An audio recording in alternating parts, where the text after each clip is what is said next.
Let me tell you something that might sound strange at first, but bear with me because this is important. When we talk about having direction in life, when we discuss this thing we call purpose, we're not talking about some abstract philosophical concept that exists out there in the universe waiting for you to stumble upon it. We're talking about something deeply personal, something that lives inside you, something you can actually measure and develop systematically.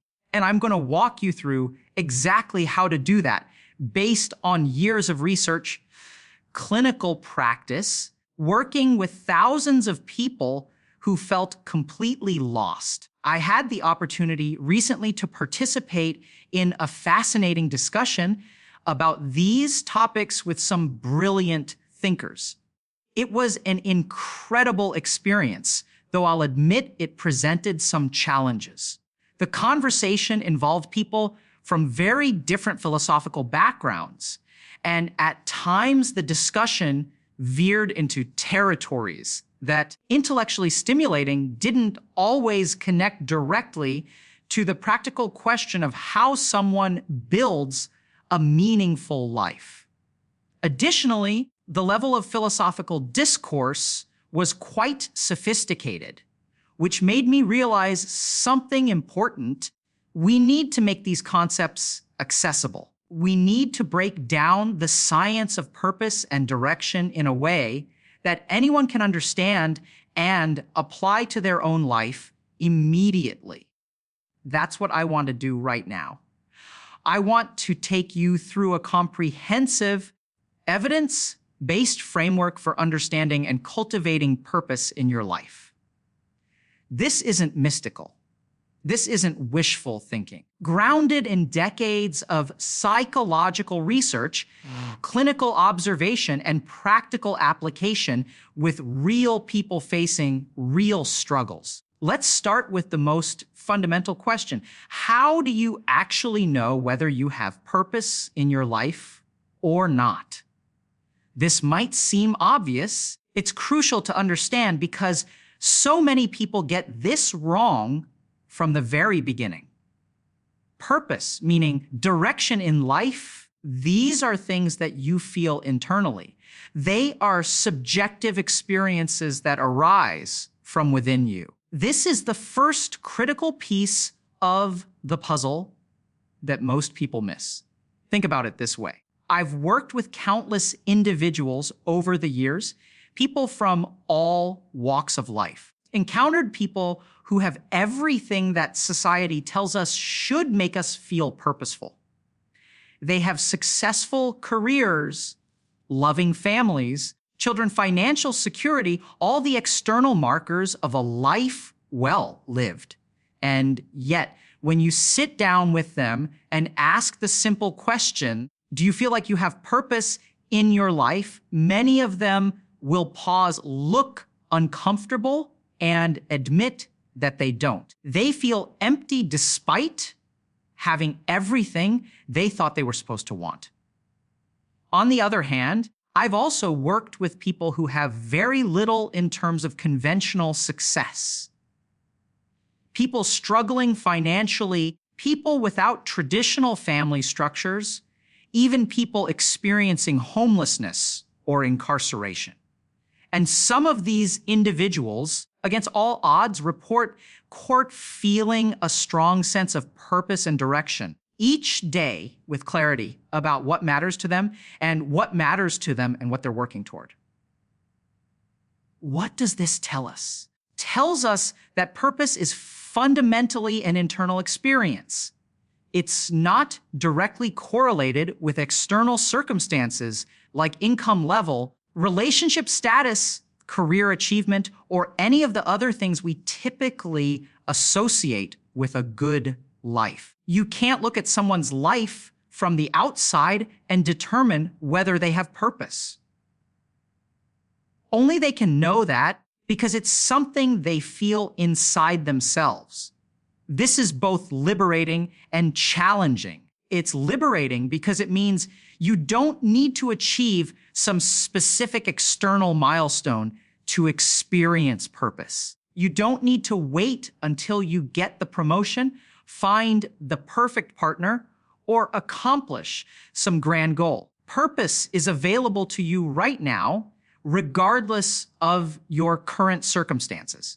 But it's also challenging because it means you can't fake it. You can't fool yourself into feeling purposeful by accumulating achievements or possessions.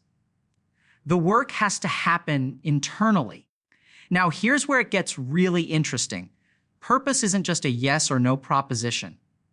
It's not binary. Most people, when you ask them if they have purpose in their life, won't simply say yes or no. They'll say something more nuanced. They'll say things like, I have some sense of direction in this area of my life, but not in others. Or I sometimes feel purposeful.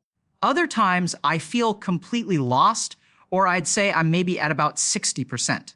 This reveals something crucial. Purpose is quantifiable. It exists on a spectrum. You can have more or less of it. You can measure it. And most importantly, this means you can increase it. Purpose isn't something you either have or don't have. It's something you can cultivate and grow over time through specific actions and practices. This brings us to perhaps the most important misconception about purpose.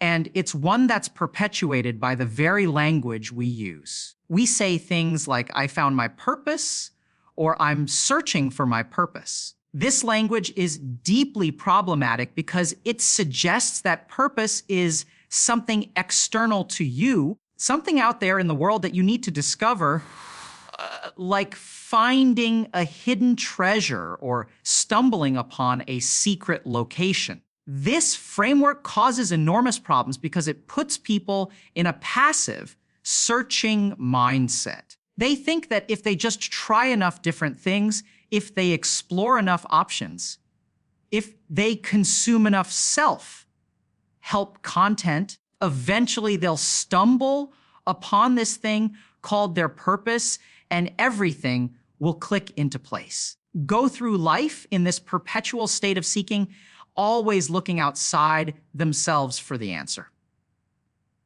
But that's not how it works. Purpose is not something you find.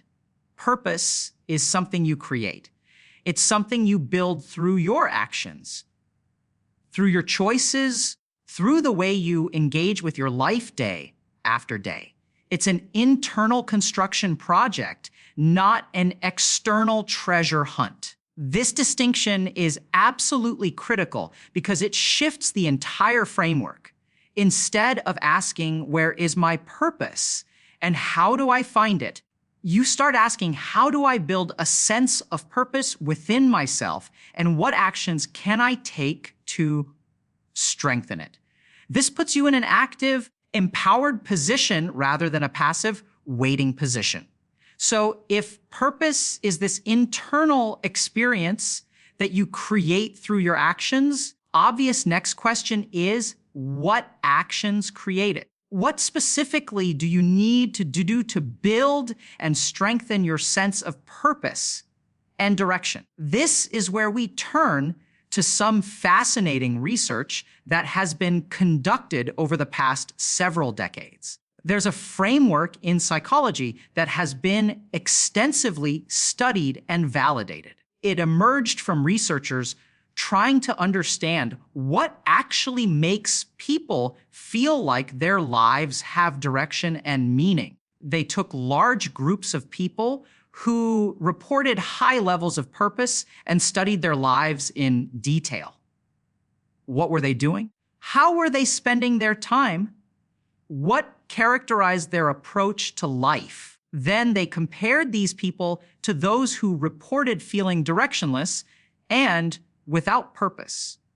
What patterns emerged? What they discovered can be organized around several key principles, and I'm going to walk you through each of them in detail because Understanding these principles and implementing them is literally the key to building purpose in your life. The first principle is profoundly simple, yet incredibly powerful. People who feel purposeful make choices for themselves. People who lack purpose have choices made for them.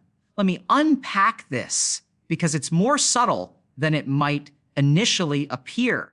When I say making choices for yourself, I don't just mean that you're the one who technically makes the decision. I mean is that the basis for your decision comes from within you rather than from external pressures, expectations, or calculations about what will yield the best outcome according to society's standards.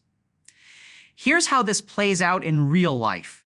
Let's say you're deciding what to study in school or what career path to pursue. One approach is to research which fields have the best job prospects, the highest salaries, the most prestige. Choose based on that analysis. You're making a choice, technically, but are you really? Who's actually making that decision? In a sense, the market is making it.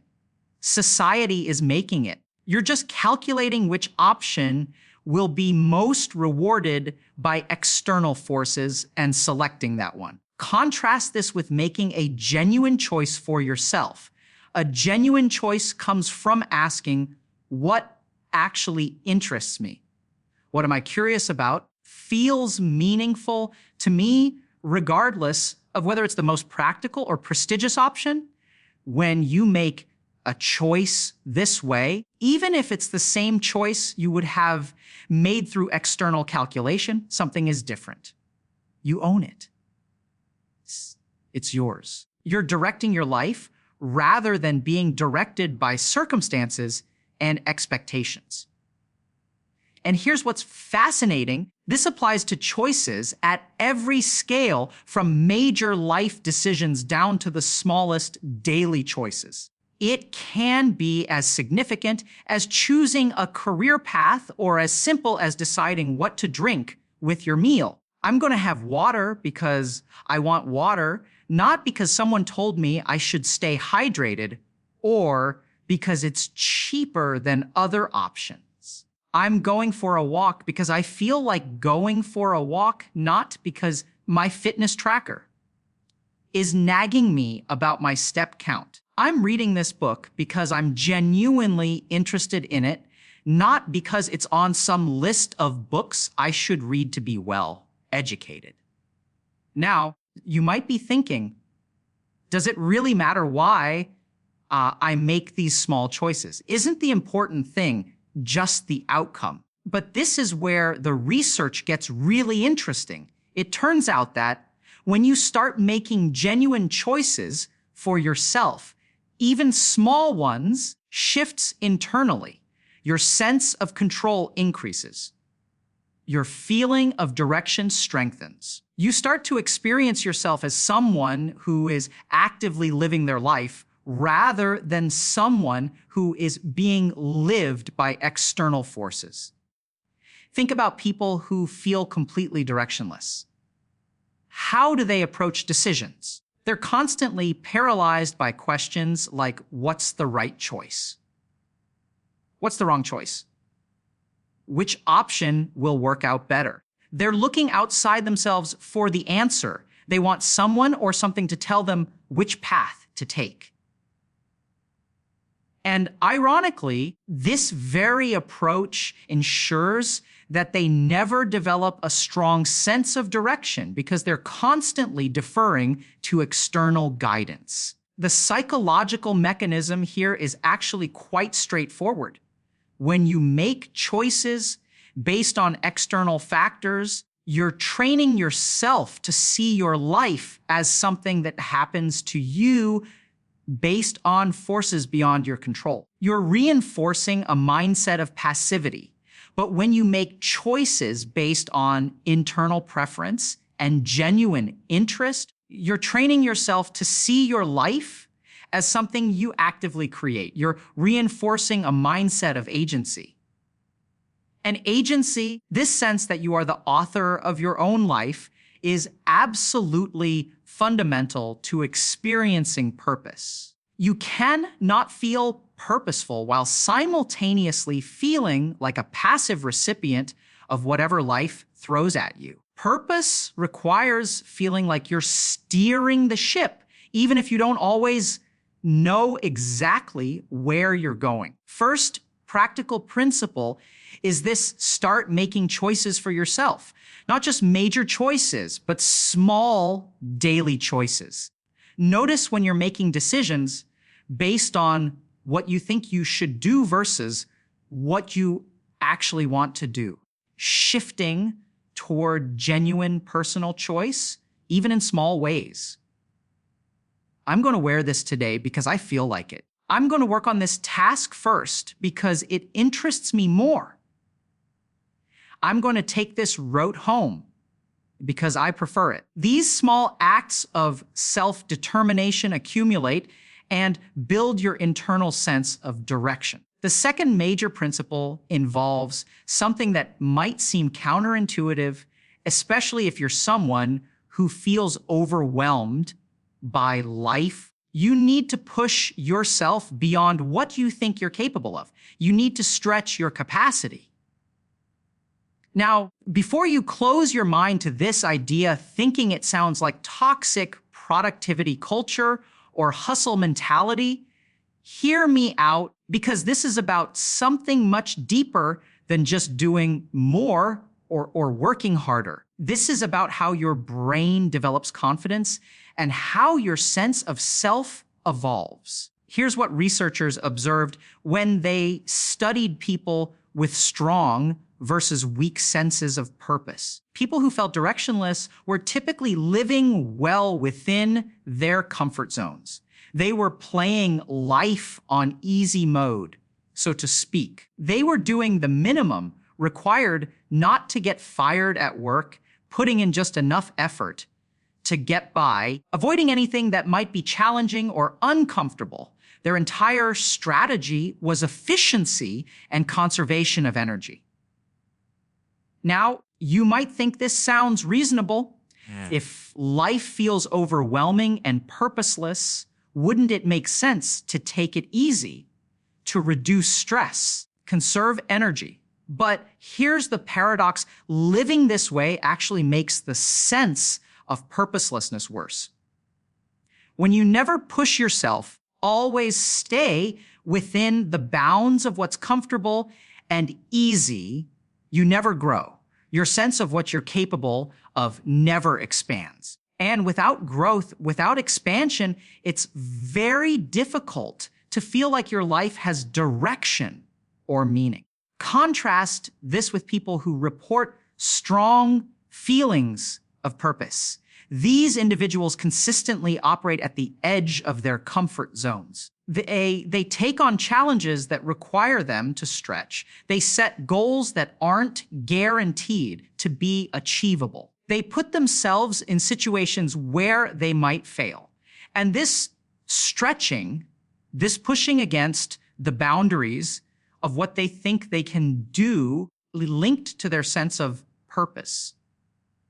Why does this work? The mechanism is actually similar to how physical muscle growth works, which makes it a useful analogy. If you go to the gym and lift weights that are comfortable and easy for you, what happens to your muscles? Nothing. There's no growth. For muscular development to occur, you need to stress the muscle tissue to push it beyond what it's accustomed to. That stress creates micro tears in the muscle fibers, which then rebuild stronger than before. Your psychological sense of self works in remarkably similar ways. When you attempt something that's at or slightly beyond your current capacity, even if you fail, you're sending a message to yourself: I am someone who takes on challenges. I am someone who doesn't play it safe. I am someone who grows. This message, repeated over time through repeated experiences of stretching yourself, fundamentally shapes how you see yourself and how much confidence you have in your ability to handle life. And here's something crucial. The external outcome of these attempts matters far less than you might think. Obviously, it feels good to succeed when you stretch yourself. But even when you fail, if you approach it with the right mindset, you still benefit enormously because you still took the action. You still tried. You still demonstrated to yourself that you're not someone who sits on the sidelines of your own life. Think about this carefully. Imagine two scenarios. In the first, you're considering attempting something challenging, something you're not sure you can do. You decide not to try because the risk of failure feels too threatening. In the second scenario, you attempt the challenging thing and you fail. Which scenario leaves you feeling better about yourself? Which one contributes more to your sense of agency and direction? Most people, when they really think about it, realize that they'd feel better about themselves in the second scenario. There's something about taking the action, about making the attempt, feels fundamentally different from playing it safe. Even in failure, there's a kind of dignity and self-respect that comes from having tried. You can look at yourself in the mirror and say, at least I went for it. At least I took my shot. This is why stretching your capacity is so crucial for building purpose. It's not about the external achievements, though those can be nice. It's about what these experiences do to your internal sense of self. Each time you push yourself, each time you attempt something difficult, you're building evidence for a new story about who you are. You're becoming someone who faces challenges rather than avoiding them. You're becoming someone who grows rather than stagnating. Now, what does stretching your capacity actually look like in practice? It's going to be different for everyone because it depends on your current baseline. The key is that it should feel like a stretch. You're not entirely certain you can do it, but it shouldn't feel so far beyond your current ability that it's essentially impossible. Someone who never exercises stretching capacity might mean committing to working out once a week. For someone who already works out regularly, it might mean adding an extra day or trying a more challenging routine. For someone who struggles to wake up in the morning, it might mean setting their alarm 30 minutes earlier. For someone who has trouble focusing, it might mean committing to 1 hour of uninterrupted work on an important project. The specific action doesn't matter nearly as much as the fact that you're pushing yourself beyond your current comfort zone. You're demonstrating to yourself that you can do more than you've been doing. And over time, as you repeatedly have this experience, your sense of your own capacity expands. You start to see yourself as more capable, more resilient, more in control. And that expanded sense of self is intimately connected to feeling like you have purpose and direction. There's also something important to say about how to handle the emotional challenges that arise when you stretch yourself. Because let's be honest, pushing yourself is uncomfortable. That's the whole point. You're going to encounter resistance, anxiety, self-doubt, fear of failure. These emotions are normal and expected. The question is how you work with them. Some people, when they encounter these emotions, interpret them as signs that they should stop, that they're on the wrong path, that they're not cut out for whatever they're attempting. This interpretation is problematic because it ensures you'll never push past your current limitations.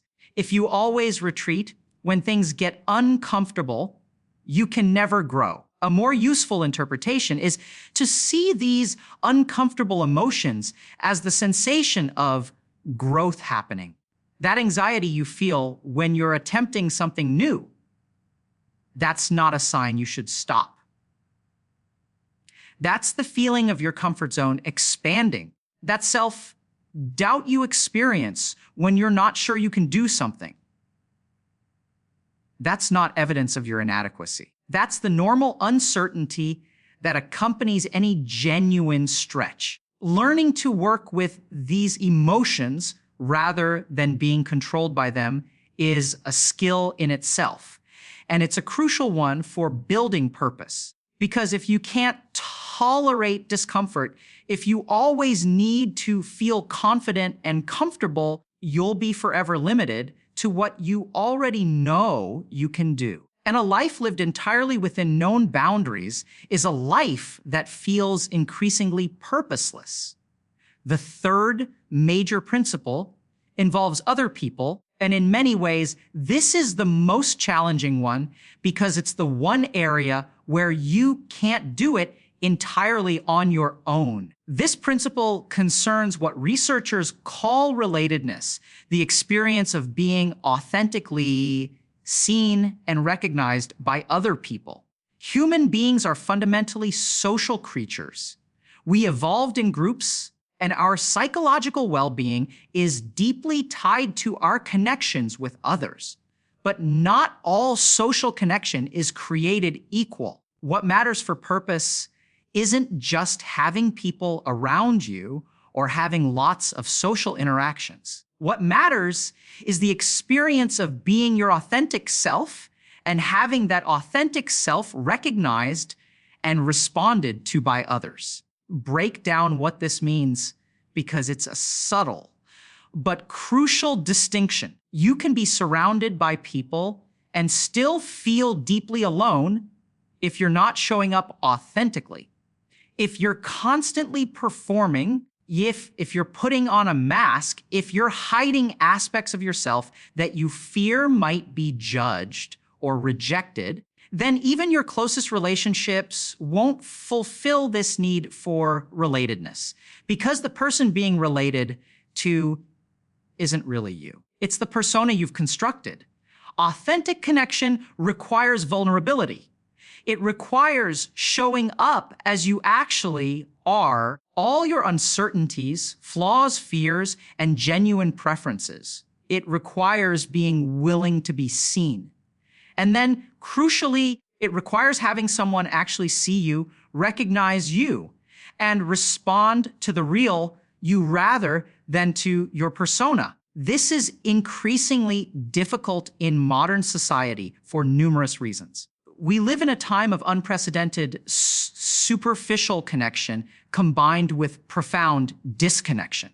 You can have thousands of followers on social media and still feel utterly unseen. You can go on dozens of dates and never have a conversation where you feel truly known. You can work on a team for years and still feel like a replaceable cog in a machine. The barriers to authentic connection are everywhere. People have short attention spans and are quick to move on to the next thing.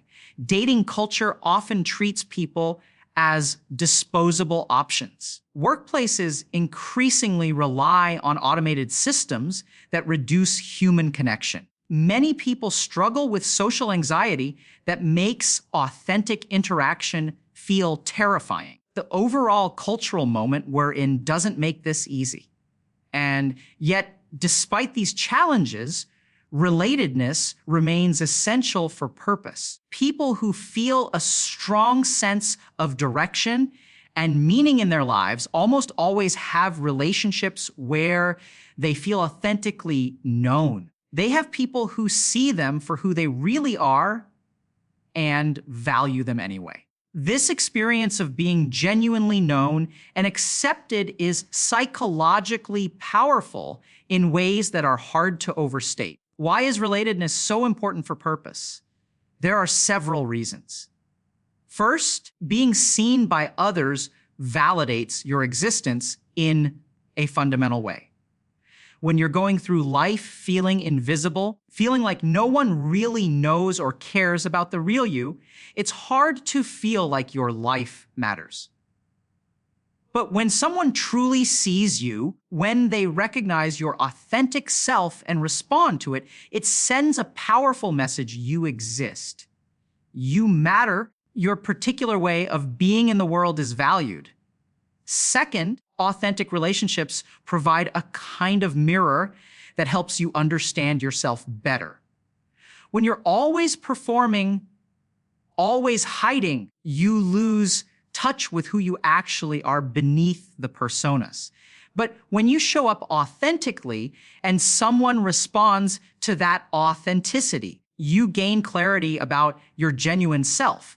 You start to understand your own values, preferences, and characteristics more clearly because you're seeing them reflected back through the eyes of someone who knows you. Third, authentic connection provides support and encouragement for your growth. When people know the real you, they can support you in meaningful ways. They can encourage you when you're stretching your capacity. They can help you make genuine choices rather than just playing it safe. They become allies in your development rather than just superficial acquaintances. So how do you cultivate more relatedness in your life? This is admittedly the most challenging of the principles to implement because it requires other people's participation, which you can't fully control. But there are things you can do. The first step is becoming more authentic yourself. You can't experience being truly seen if you're never showing your true self. This means gradually taking off the masks, being more honest about what you actually think and feel, sharing your real struggles rather than just the highlight reel, letting people see your uncertainties and vulnerabilities.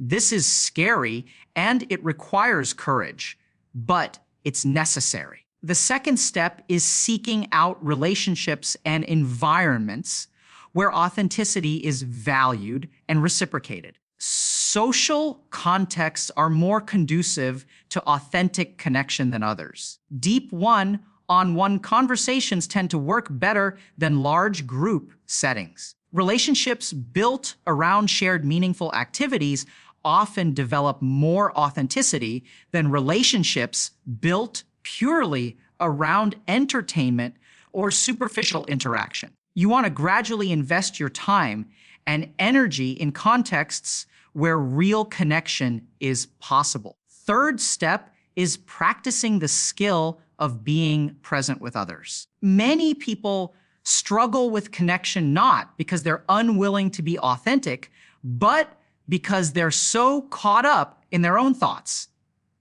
and anxieties that they can't actually be present with another person. Learning to quiet your internal chatter, to actually listen to what someone else is saying, to be curious about their experience rather than just waiting for your turn to talk. These skills dramatically improve the quality of your connections. The fourth step involves developing the courage to be patient and persistent. Authentic connection doesn't happen immediately.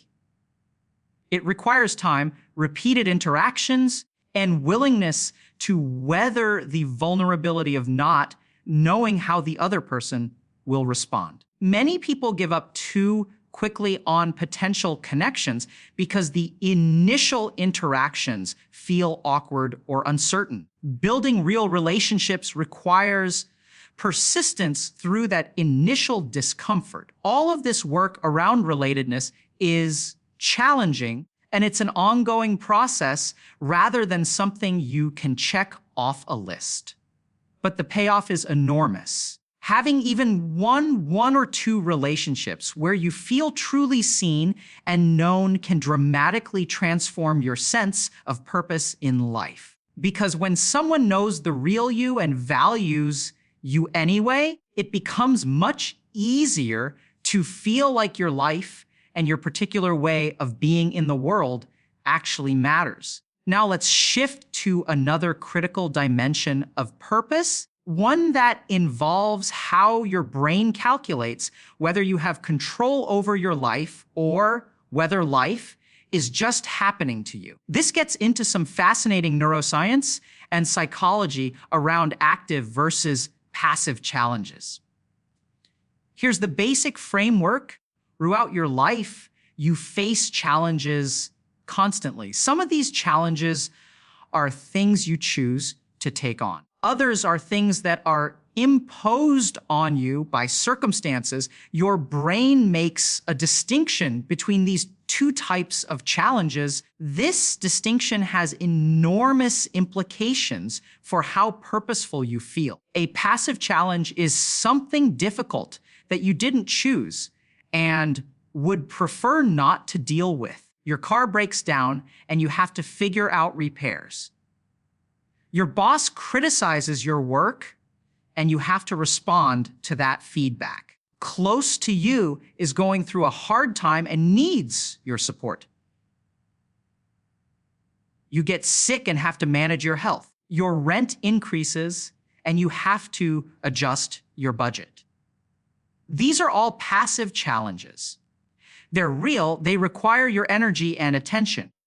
But you didn't choose them. They're things life is throwing at you. An active challenge is something difficult that you voluntarily take on. You decide to train for a race. You commit to learning a new skill. You take on an ambitious project at work that no one is requiring you to do. You set a personal goal to read more books or develop a daily practice. These are active challenges. They're difficult, they require effort and discipline, but you chose them yourself.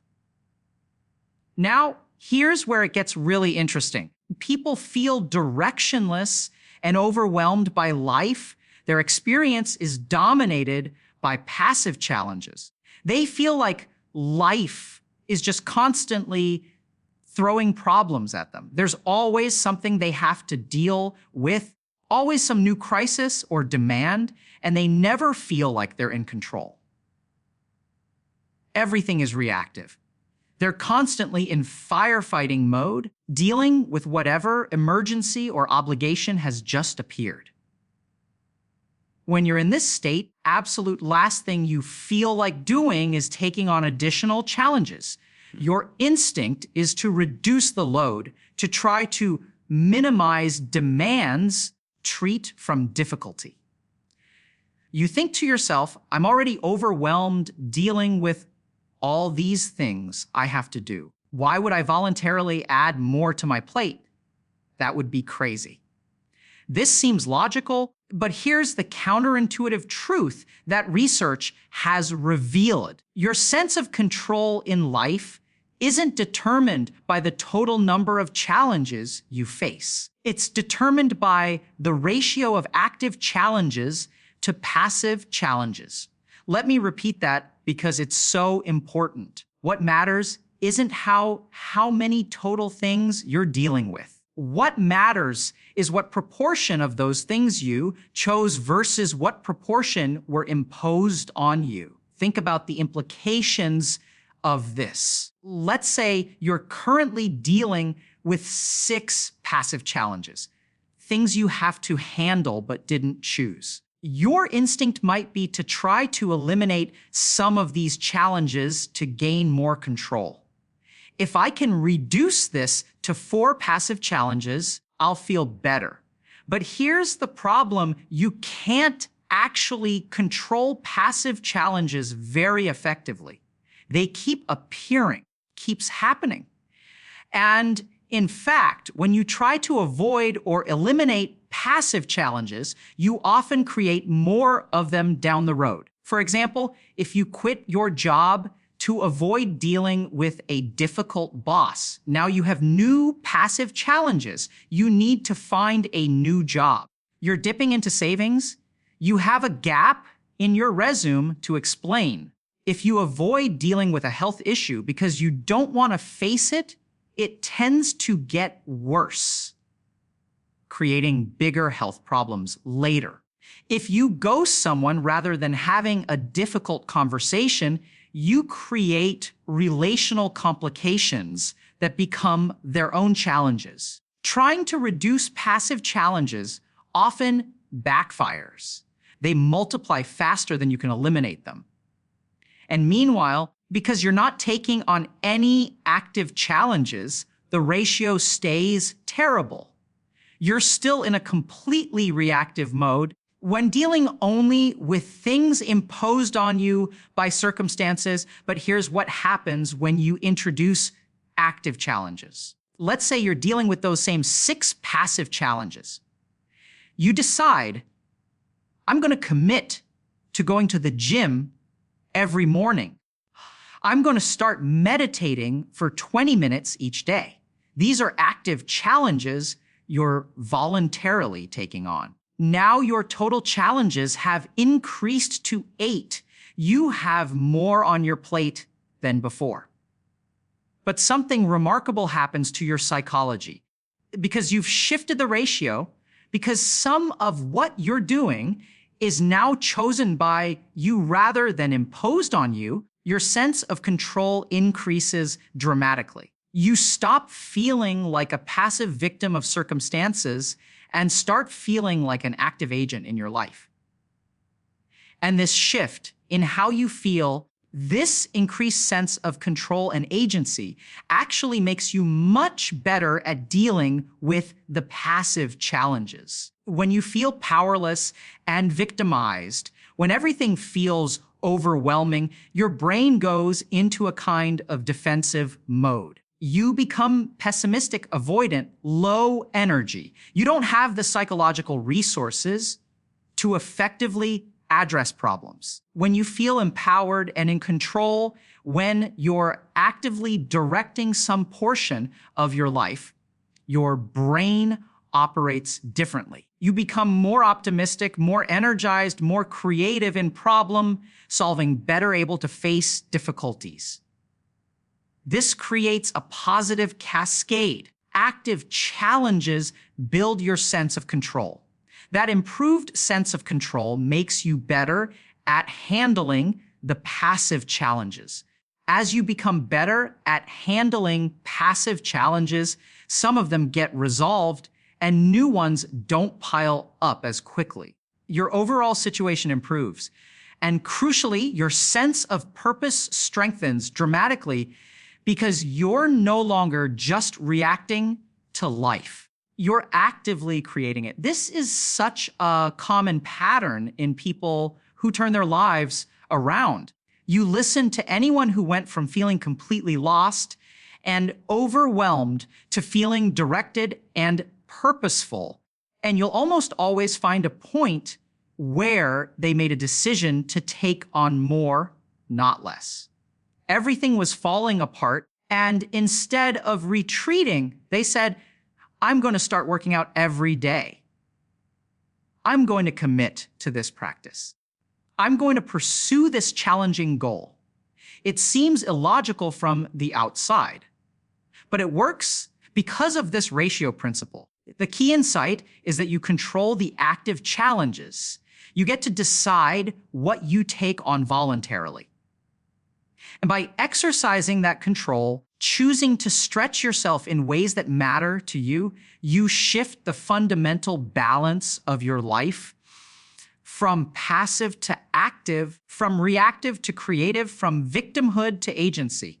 And that shift is transformative for your sense of purpose. Let me connect this to something that might seem unrelated, but is actually deeply connected: addiction. One of the patterns I've observed over years of working with people struggling with various forms of addiction is that addiction and lack of purpose are intimately related. I would argue that lack of purpose is a core vulnerability factor for virtually all addictions.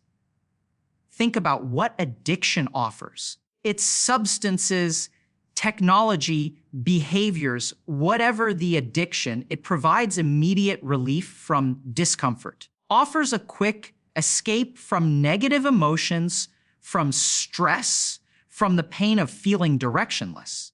If you're sitting at home feeling purposeless, feeling like your life doesn't matter, overwhelmed by passive challenges you don't know how to handle, an addictive behavior offers instant relief from those feelings. Here's the devastating trap: the relief is temporary, and the addiction itself creates more passive challenges. You're now dealing with withdrawal, with the negative consequences of the addictive behavior, with the time and energy and resources consumed by maintaining the addiction. The very thing you turn to for relief from purposelessness makes the purposelessness worse by adding more unwanted challenges to your life and by consuming the time and energy you might otherwise use to build real purpose. Out of addiction isn't primarily about willpower or avoiding triggers or managing cravings, though those things can help. The fundamental way out of addiction is building genuine purpose. Because when you have real reasons to live, when you have direction and meaning, when you're actively engaged in creating a life you care about, the appeal of escape dramatically diminishes. You don't need to escape from a life you're genuinely invested in. This is why approaches to addiction recovery that focus purely on stopping the addictive behavior without addressing purpose often fail. You can white knuckle your way through withdrawal. You can avoid all your triggers, but if you're still sitting at home feeling directionless and purposeless, the pull to return to the addiction remains overwhelming. Why would you endure the discomfort of abstinence when there's nothing compelling pulling you toward a different way of life? When someone develops real purpose, when they start making genuine choices, stretching their capacities, taking on active challenges, building authentic relationships, everything changes. Now they have something to move toward, not just something to avoid. They have reasons to endure discomfort that go beyond just not wanting to be addicted. They have a life they're building that they don't want to jeopardize. The addiction loses its power not because they've developed superhuman willpower, but because they've developed something more compelling than what the addiction offers. This same principle applies to all the modern psychological struggles that seem to be increasingly prevalent, like lack of motivation, burnout, feeling stuck, imposter syndrome, general malaise. These aren't primarily problems of brain chemistry or willpower. They're symptoms of purposelessness, and addressing them effectively requires addressing the underlying lack of direction and meaning. This is also why simply consuming information, even really good information, often isn't sufficient to change people's lives. You can watch videos, read books, listen to podcasts, and accumulate enormous amounts of knowledge about psychology, self-improvement, and personal development. But if you're not actually implementing that knowledge, if you're not taking action, it doesn't transform anything. And here's where it gets tricky. People often struggle to implement what they learn not because they don't understand it intellectually, but because they run into internal obstacles. They know they should stretch their capacities, but they feel anxious or embarrassed about trying. They know they should make authentic choices, but they feel conflicted or guilty. They know they should take on active challenges, but they feel overwhelmed or inadequate. These emotional blocks are real, and they can't be overcome purely through information or reasoning. You can't think your way past anxiety. You can't logic your way through shame. You can't intellectually overcome deep-seated patterns of avoidance or perfectionism. These things require a different kind of work that addresses the emotional and psychological patterns directly. This is one of the reasons that working with someone, whether a therapist, coach, or other support person, so much more effective than trying to change on your own. A skilled helper can work with you on these internal obstacles. They can help you navigate the conflicted feelings that arise when you try to make changes. They can support you through the discomfort of stretching yourself. They can reflect back to you what they see happening and help you develop new perspectives on your struggles. There's a particular approach that's very effective for working with internal resistance. It involves exploring your ambivalence rather than trying to override it. When you're conflicted about making a change, part of you wants to do something, but another part resists. The instinct is often to try to suppress the resistant part, to tell yourself you just need to push through it. But this usually doesn't work well because you're essentially going to war with yourself. A more effective approach is to genuinely explore both sides of the ambivalence. What are the real concerns driving your resistance? What needs or values is that resistant part trying to protect?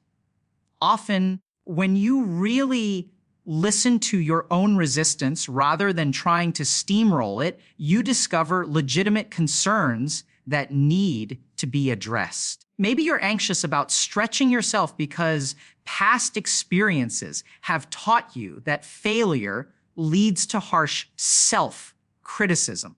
Maybe you struggle to make authentic choices because you genuinely value other people's well-being and worry about disappointing them. When you understand these concerns, you can work with them rather than against them.